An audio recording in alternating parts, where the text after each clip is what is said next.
Every now and then, I need to express my emotion. I need to feel the passion from the fans again.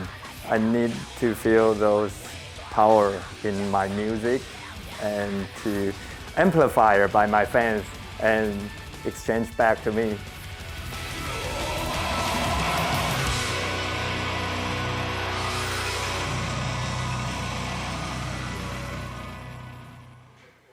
Freddy Lim is a Taiwanese lawmaker. He's also an international award-winning rock star. But how did a metal megastar become a lawmaker? It began with anger.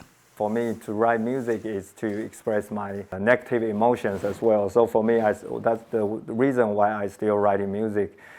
That's because I need to stay calm in the political field.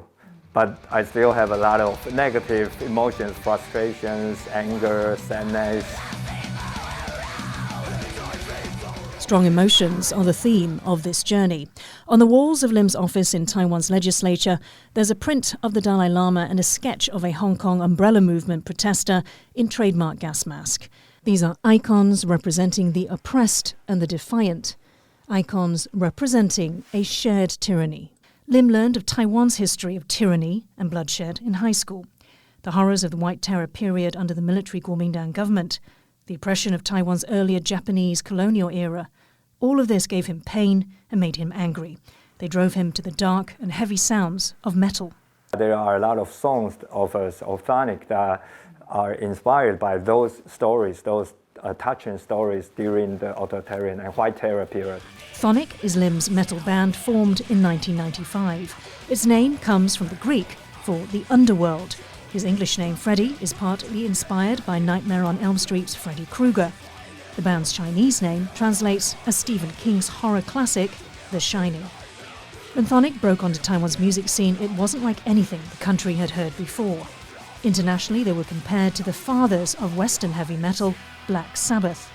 Yet ChthoniC went on to develop a sound even more thunderous, epic and symphonic, using traditional instruments like the erhu and drawing inspiration from Taiwanese folklore and history.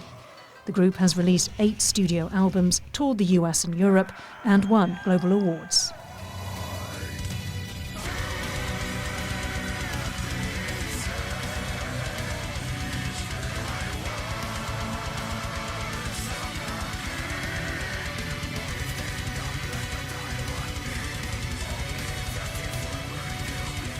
With lyrics like these, it was only natural that Lim would turn to activism. Megaport Festival became an incubator for youth activism. In 2010, he joined Amnesty International Taiwan. In 2014, he was part of the Sunflower Movement, protesting Taiwan's integration with China.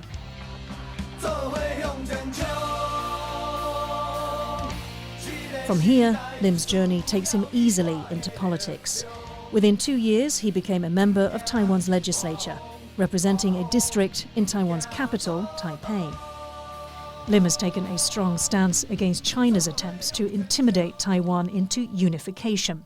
He's known as one of the country's biggest pro-Taiwan independence politicians, though he prefers to call this Taiwan normalization. To make the whole system of the country normal, to let Taiwan be Taiwan, I think that's what I call independence. Lim's message of letting Taiwan be Taiwan has won him a loyal fan base. I think people read between the lines and get the feelings and inspired by those things and digest by themselves and then come up with something even better. This is a story of how a rock star becomes a politician, but also how across the world a shared tyranny unites people and makes them stronger. Patrick Chen and Yin Khvat, TaiwanPlus.